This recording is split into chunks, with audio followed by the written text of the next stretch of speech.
BPF दोलो बिजाथिनि गोनांथि राजधानी दिसपुर सरकार सफैलायबाय आसाम रायजोनि बिसायख'थि जों नोगोरारि भट होनानै देरहाहोगोन। जय बिसायख'थिनि जय, सुबुंनि राय जिन्दाबाद जिन्दाबाद जिन्दाबाद। सुबुंनि राय जोंनो नांगौ जौगानाय समाजनि गोनांथि। सुबुंनि राय जोंनो नांगौ जौगानाय रायजोनि गोनांथि। BPF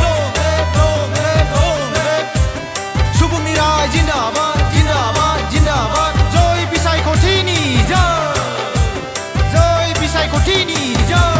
BPF दोलो बिजाथिनि गोनांथि राजधानी दिसपुर सरकार सफैलायबाय आसाम रायजोनि बिसायख'थि जों नोगोरारि भट होनानै देरहाहोगोन। सुबुंनि राय जोंनो नांगौ जौगानाय समाजनि गोनांथि। सुबुंनि राय जोंनो नांगौ जौगानाय रायजोनि गोनांथि। BPF सुबुंनि राय जिन्दाबाद।